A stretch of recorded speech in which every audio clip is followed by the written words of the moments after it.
side garden ng aking bahay. Ito yun.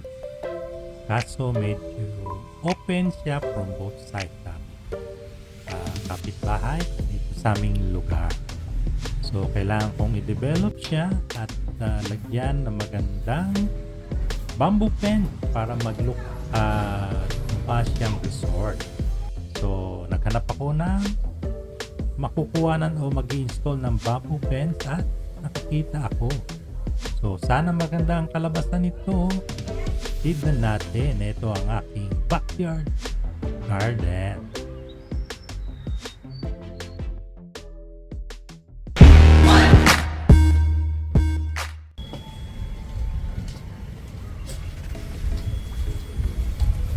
Hey, what's up mga kasalamin? Narito tayo sa aking back garden.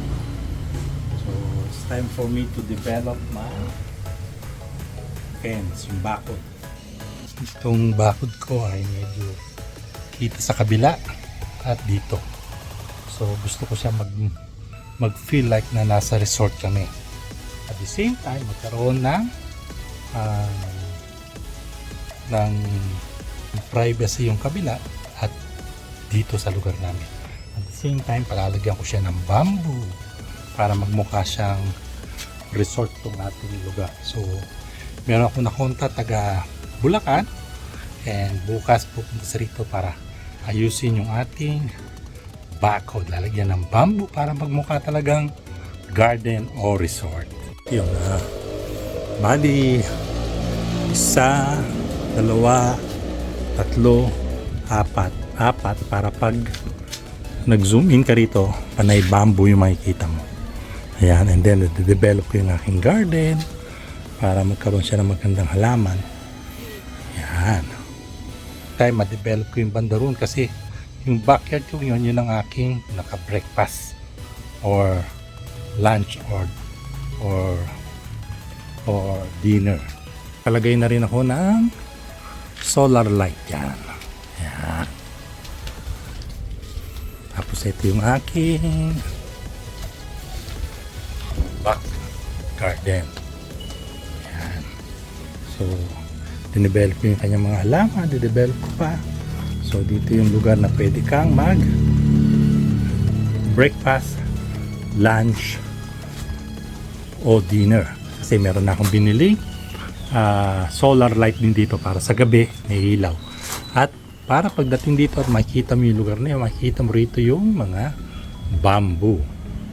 Hopefully, dumating sila bukas at maayos dito ang aking bamboo. Kasi naghintay pa sila ng kasabay sa akin dahil nasa Bulacan sila, ako'y nasa Tarlac. So, hopefully makita tayo bukas. So ayan, dumating na yung gagawa ng ating bakod na bamboo para magkaroon ng design. So maganda yung bamboo na napili natin. Balik ako ito ko yung guys. Sige. Yan, ito yung bamboo. Yan. Medyo hindi na pa ako naghihintay sa inyo eh. Ayos na ayos.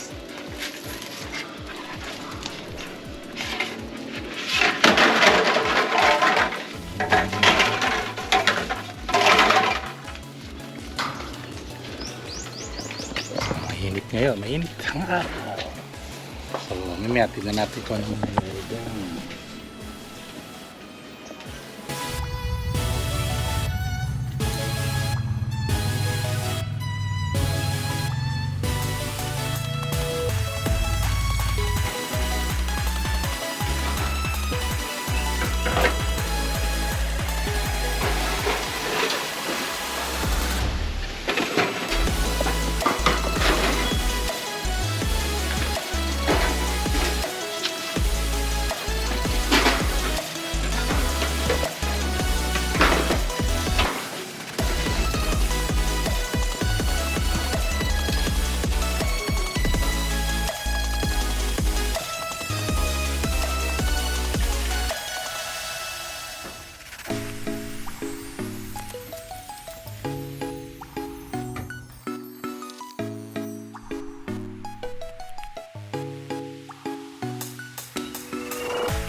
Yan, tapos na yung ating bamboo na bako. Yan, parang nasa resort ng feeling ngayon. Ang ganda siya. So, sa ngayon green pa siya, pero pagdating ng panahon, magiging brown siya. Pero parang gusto ko yung green siya. No? So, ayan. So, at least, may privacy sa kabila, may privacy dito. At the same time, meron tayong design. Nagbe-blend in siya sa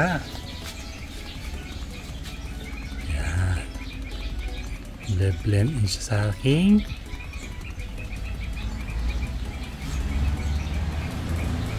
garden.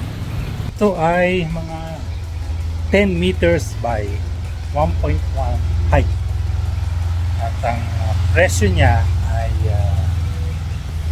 13,000 pesos.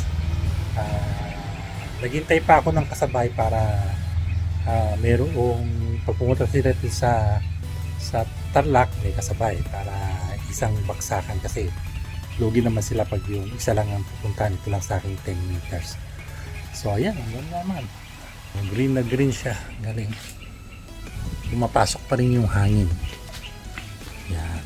Blend in na siya aking garden. Ayos.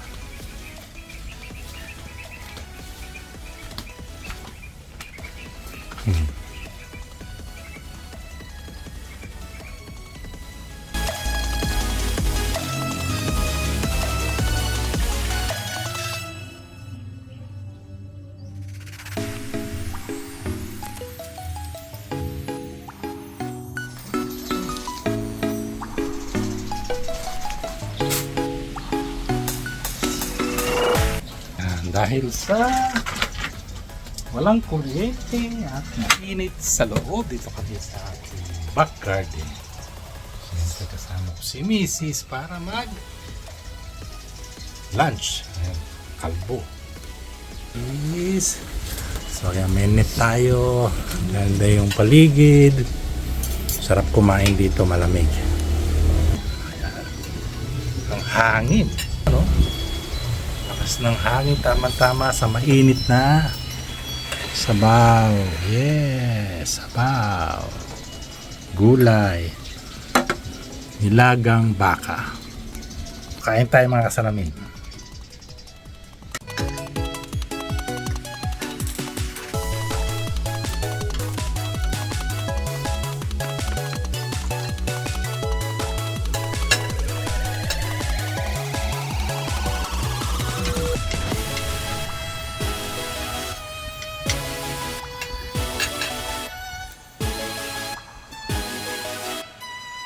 Lord, thank you so much for the blessing. Pagpalain po pagkain ko ng kalakasan ng ating ito. Salamat po sa lahat. Maraming Jesus. Ang halaman. So, medyo ilang buwan pa lang ang halaman ko. Siguro mga after mga pagtagal-tagal yung creeping plant ko yun. Yung grapes ko, yun na naman. Tumubo na naman. So, kain tayo. Gulay.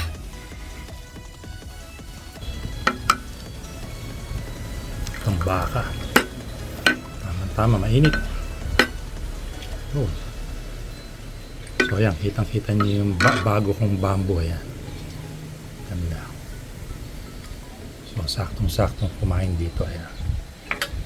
Yung grapes ko, ayan yung grapes. Ayan, namulaklak na yung ano ko dyan. Pinutol kong wild na flowering plant ko. Ayan. Pink na pink. Ano nga tawag dyan, ma? Yung pink na laman. Bougainvillea pala. Bougainvillea. So natira yung isang mahabang ganun sa Bougainvillea. So ito yung aking gustong halaman. Sabi nila teardrop daw yun. So aking creeping plant ko. Okay, kain na. Kain tayo. So, makalipas ng 1 linggo, yung bamboo na dating green dahil sa init ng araw ay nag-brown na. Pero parang mas gusto ko yung green siya para nag-blend siya sa mga halaman. So, palagay ko papipinturahan ko siya ng green emerald para magbalik ang kulay green niya. Para siyang natural na bamboo at laging fresh siya.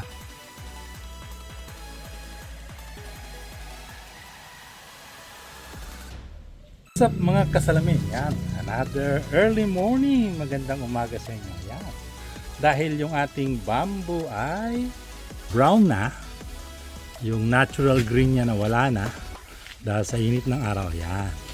Kaya pipinturahan natin siya ng light green, emerald green para mukha pa rin siyang fresh na bamboo.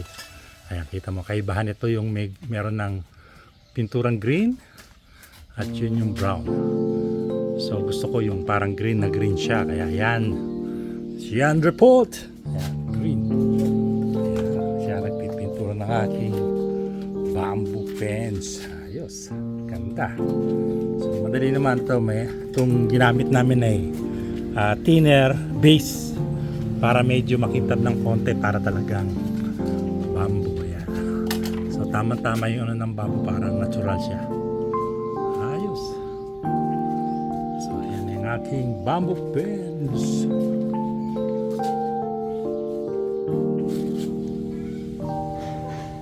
Life is short. Live your life to the fullest in God's grace. Retired Couple Vlog, thank you for watching and don't forget to like and subscribe. See you again and God bless.